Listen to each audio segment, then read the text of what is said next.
Puji Tuhan, selamat pagi saudara.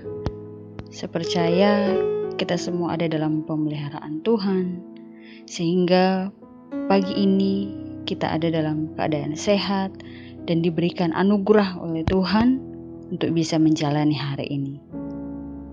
Sebelum kita mendengarkan renungan firman Tuhan, saya mau mengajak kita untuk sama-sama berdoa terlebih dahulu, agar Tuhan yang berbicara dalam hidup kita lewat renungan firman Tuhan hari ini. Mari kita berdoa saudara. Bapa, terima kasih buat pagi ini. Kami mengucap syukur buat segala kasih Tuhan yang begitu luar biasa buat hidup kami. Terima kasih buat pemeliharaan-Mu Tuhan, sehingga pagi ini kami boleh bangun dengan tubuh yang sehat. Kami boleh merasakan sukacita yang begitu besar yang diberikan oleh Tuhan.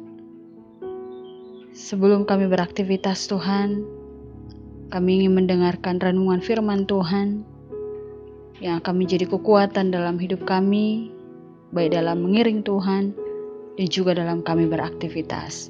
Tuhan tolong kami agar hati kami siap untuk diisi oleh kebenaran firman Tuhan, sehingga firman-Mu jadi rema dalam setiap hidup kami. Terima kasih Tuhan Yesus. Kami mengucap syukur, kami berdoa. Haleluya. Amin. Puji Tuhan saudara, kita akan mendengarkan renungan firman Tuhan yang terdapat dalam 1 Petrus pasal 2 ayat yang ke-25. Demikian firman Tuhan. Sebab dahulu kamu sesat seperti domba, tetapi sekarang kamu telah kembali kepada gembala dan pemelihara jiwamu. Puji Tuhan saudara. Saudara yang dikasihi oleh Tuhan, sebelum kita mengenal Tuhan Yesus, kita diibaratkan seperti domba yang tersesat saudara. Kita berjalan semau kita dan kita hidup mau menuruti kemauan dan langkah kita sendiri. Kalau dalam terjemahan sehari-hari, maka kita hidup menuruti daging dibanding menuruti roh saudara. Masih banyak anak Tuhan yang hidup mengikuti kemauannya sendiri saudara. Seperti seekor domba akan kehilangan arah tujuan tanpa adanya seorang gembala di sisinya yang akan menuntunnya saudara.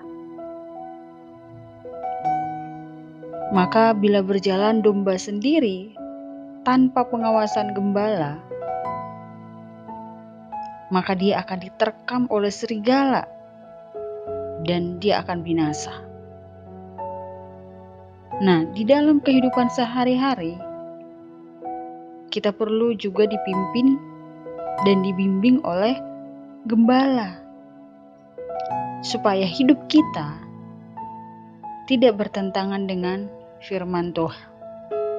Pemazmur berkata dalam Mazmur pasal yang ke-23 ayat 1, di sana firman Tuhan, Tuhan adalah gembalaku, takkan kekurangan aku. Saudara, jadi tanpa bimbingan Tuhan, lewat firman Tuhan yang kita baca, yang kita dengar, kita pasti tersesat dan akhirnya binasa.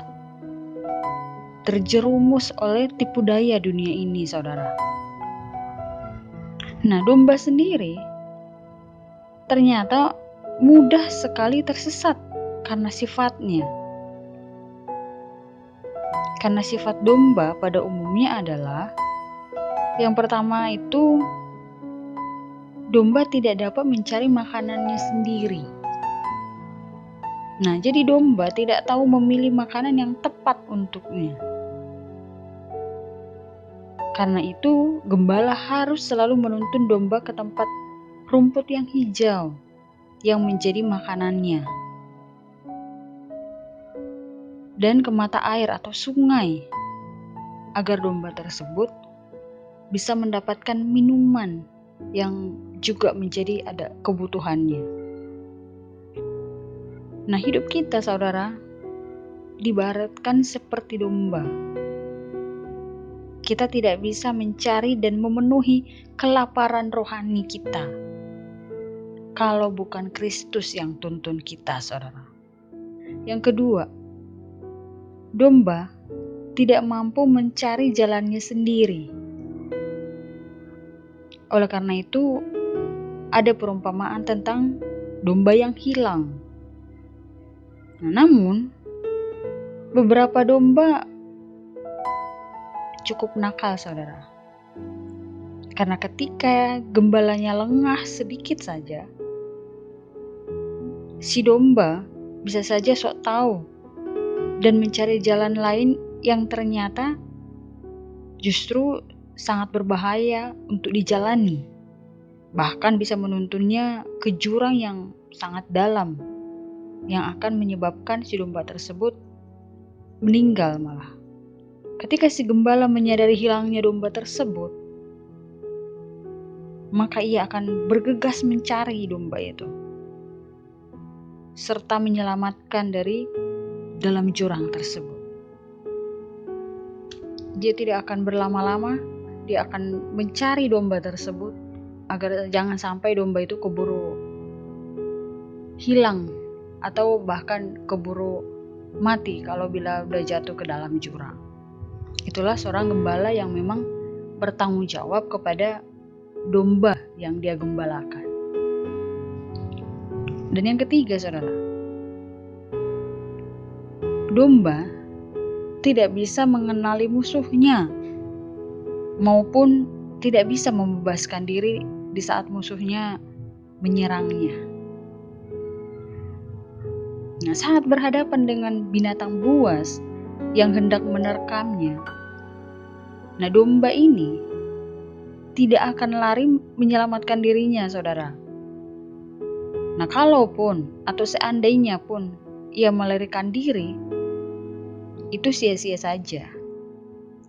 Karena ternyata kakinya sangat kecil dan tidak bisa berlari dengan sangat cepat supaya tidak diterkam oleh pemangsa tersebut. Nah, ia pun tidak memiliki senjata untuk mempertahankan dirinya. Nah, karena itu ia sangat-sangat membutuhkan yang namanya gembala yang setia menjaganya dari segala bentuk ancaman, saudara.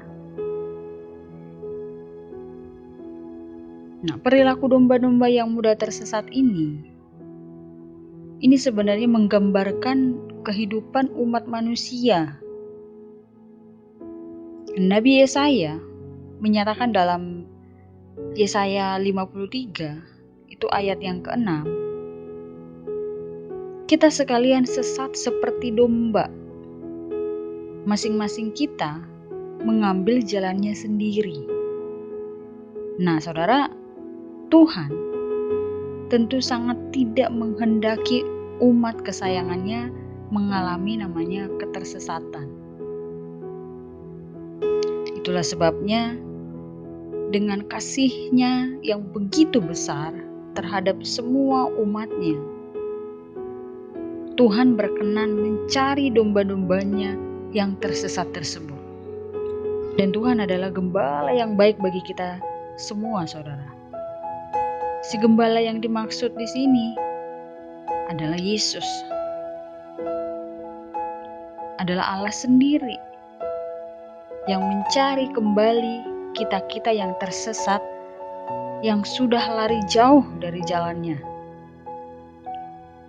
Karena adalah sukacita besar bagi Allah kalau anak-anaknya yang bagaikan domba yang tersesat itu bertobat dan kembali kepadanya, saudara.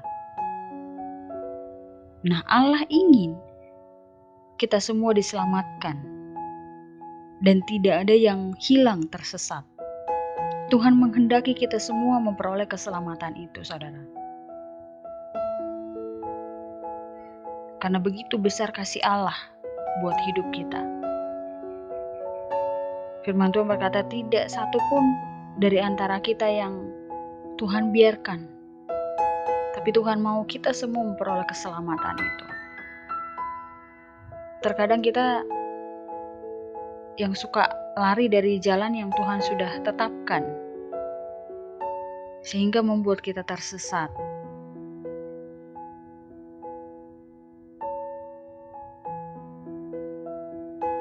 Nah, setelah merenungkan firman Tuhan di atas, saudara,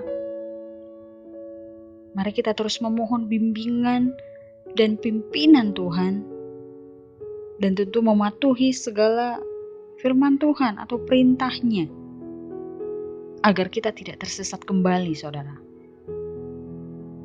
Dan tentu tidak mengambil jalan sendiri, agar kita tidak jatuh ke dalam jurang kebinasaan. Tuhan kiranya menolong kita semua. Mari kita berdoa. Bapa, kami mengucap syukur buat kasih-Mu yang begitu besar buat hidup kami. Terima kasih Tuhan, karena Engkau menjadikan kami umat pilihan-Mu. Dan Engkau tidak menginginkan kami mengalami kebinasaan. Terima kasih buat hari ini Tuhan. Terima kasih buat firman-Mu yang mengingatkan kami bahwa betapa besar kasih-Mu dalam hidup kami.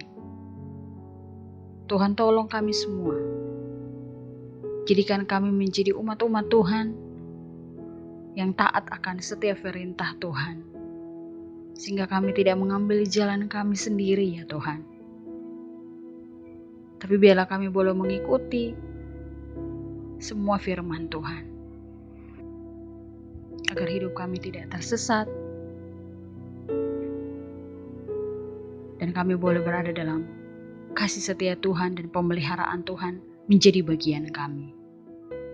Berkati kami sepanjang hari ini Tuhan, dimanapun kami berada, kemanapun kami melangkahkan kaki kami, bahkan dalam segala aktivitas kami. Tuhan kiranya yang menolong kami, melindungi kami Tuhan, supaya sepanjang hari ini hidup kami dapat terpelihara oleh Tuhan. Kami serahkan segala aktivitas kami dan juga roh, jiwa tubuh kami. Tuhan kiranya akan menolong kami, membela kami, dan memberkati hidup kami. Terima kasih Bapa. Kamu jalani hari ini dalam nama Tuhan Yesus Kristus. Haleluya. Amin.